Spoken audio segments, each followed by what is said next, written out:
Hello everyone, welcome back to Urban Root. I'm Janet and today we are making my absolute favorite soup and the most requested soup to make on this channel. It's called Butternut Apple Curry Soup. So we're just going to go right into it and get started. I hope you guys can make this a staple. It's a warm and lovely soup for the winter. Okay, and here we go. We're going to start out with all of our ingredients. We have butternut squash. We have 2 Honeycrisp apples. We have a red onion, a whole head of garlic, some olive oil, and some pink Himalayan salt. All right, so we're going to start out with the most basic of everything that we're doing, okay? So we have our butternut squash. I'm going to cut off the head, right? And I always cut off the stem. Sorry, the root and the stem. Okay. Now, this is probably going to be the most difficult part that you've got. You're going to start in the middle and slice down this way. Turn your squash. Start in the middle and slice down this way. You're going to cut it lengthwise. Might take a little bit of muscle. So worth it. Here you go.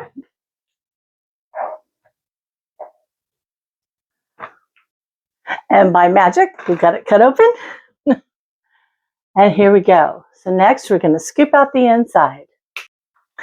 Okay, now that we have everything scooped out, we're going to set it aside for just a minute. We'll go ahead and put it on the tray. Okay, now you're going to take your apples, and this is nothing fancy to do with it. You're just going to cut them in half. Okay, and take a knife and just kind of core them out real quick.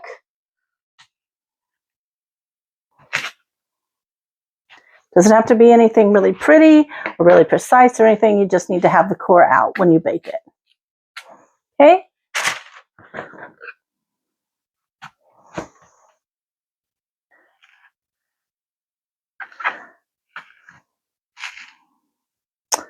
Like a precise surgery. Okay. Right? So you're going to do that with both of your apples.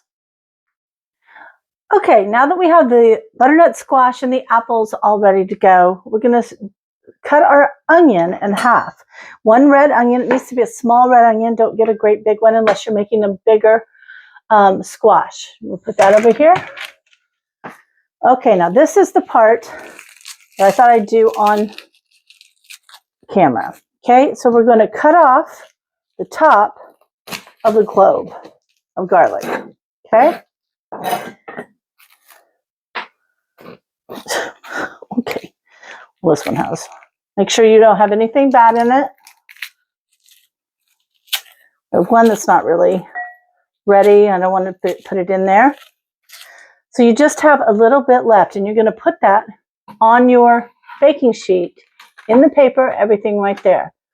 Next, you're going to take your olive oil. Okay, we'll put a little bit of olive oil over the top of this. All right. I'm going to drizzle just a little bit over the apples, a little bit over the squash, a little bit over the onions. Okay. Now I used about 3 tablespoons total for this whole thing. So now I'm going to take my salt and I'm going to sprinkle it liberally over the apples, the onions, and actually everything on here. I'm just going to do it this way. Now, turn it over. This is just a regular baking sheet lined with parchment paper. Turn it over. Okay. Everything is cut side down. All right. Except for your garlic. Leave it as it is. All right, now we're going to put this in a 400-degree oven for 1 hour. Okay, so I'm going to do that, and we'll be back when it's all done. Okay, here's what it looks like when it comes out of the oven. Okay, so we're going to do the really simple things here. I'm going to put the onions in a bowl. Okay. Oops. There we go. Now we're going to pull up as much as we can on our apple. depending on how, I have pretty good hands. It'll burn. I used to call them asbestos hands. But some people can't handle the heat. So I'm going to show you how to do it easy. Just take some tongs and scrape it out of there. Okay? So I'm going to do it the fastest way possible. Okay. Take off all my peels. Not really that difficult. These are the apples, by the way. I know they look different since they've been in the oven. So it makes this such a good, these apples, I'm telling you, they make this soup so delicious.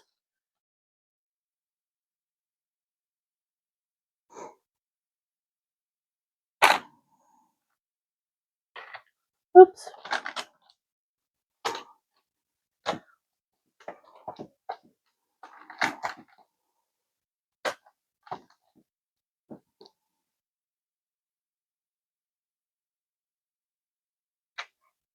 So,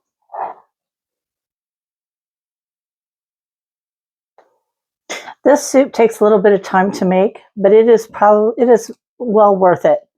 It is one of those soups you make on a Saturday or on that day in the winter that maybe you're snowed in, or possibly the day that you have a whole weekend off work or 3-day weekend. It is one of those things that it takes a bit, but it is so worth it in the end.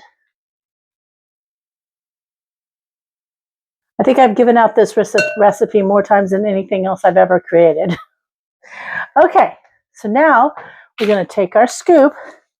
We're just going to scoop all of the butternut squash away from all of the skin of the squash. Now, I used to peel this. I used to peel this, upside down, but it just takes so long. And this is so much easier, especially if you're using the cookie scoop. I call it a cookie scoop. You can call it any kind of scoop that you want. But see how easy it is if you just hold on to it if you can get a hold of it because it's hot. You just take the flesh right off of it.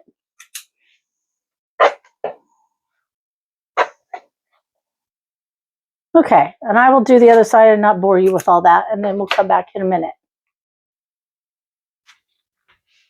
Okay, it's time.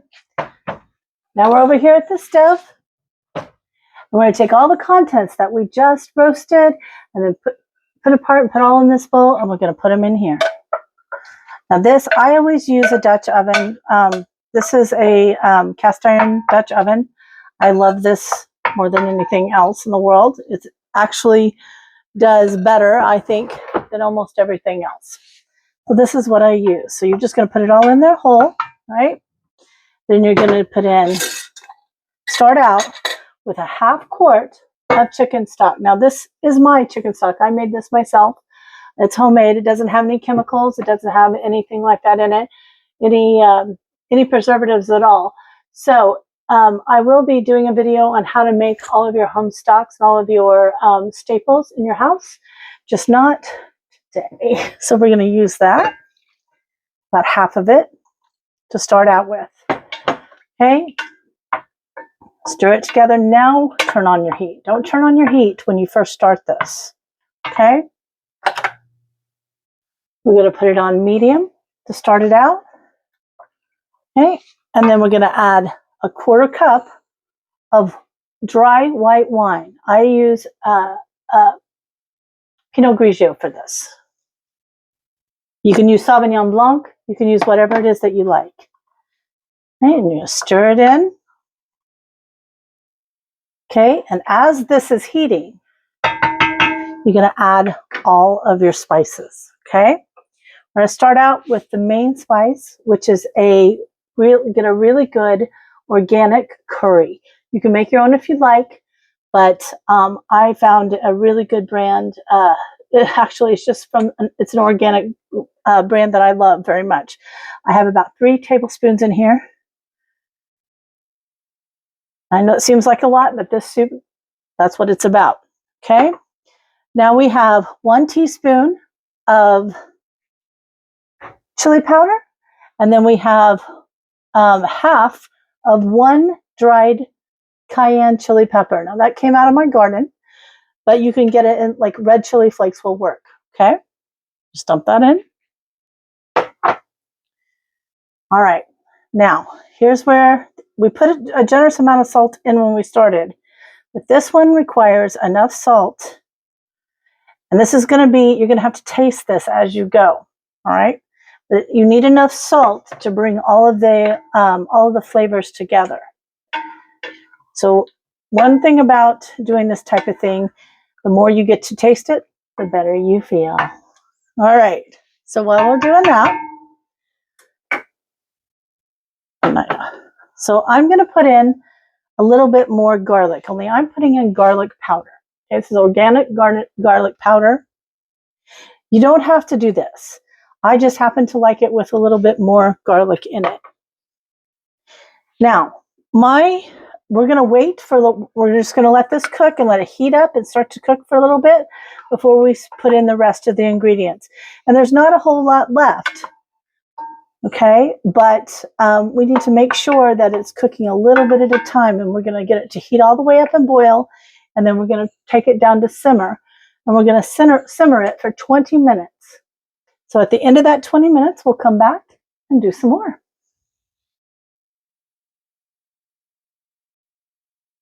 Okay, here we go. I'll take the lid off. Okay. Now we're on simmer. We're going to turn it all the way down to low. Actually, it looks pretty good. Okay. Always remember to taste.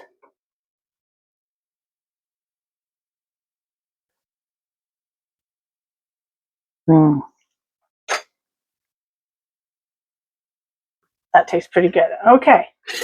So now we're going to add the rest of our chicken stock.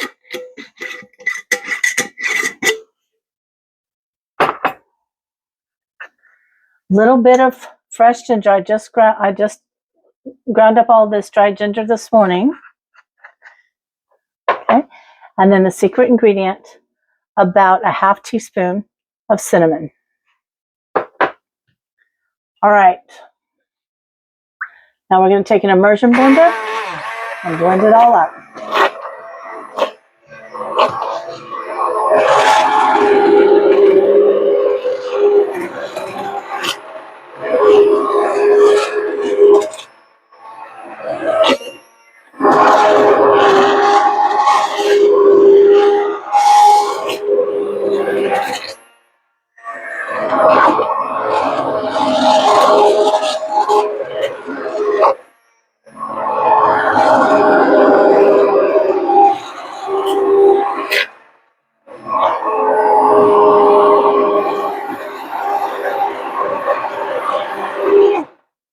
Okay.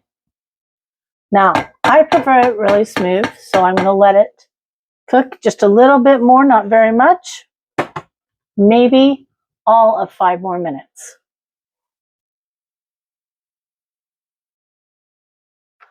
Okay, now that we have let it cook just about 5 more minutes, okay, turn the heat all the way down to low. This is where, now I am not a fan of coconut milk. A lot of people put coconut milk in at this point. I don't like coconut at all. I know I'm weird. My mother apparently thinks I'm an alien child. So I put just a little bit of cane sugar, just 2 pinches of cane sugar in it, okay? And I like more of a savory, creamy soup, so I add 1/2 cup of heavy cream to the soup. The entire thing. Don't do it by the bowl or it'll get all weird. Okay? Okay, and just stir it up.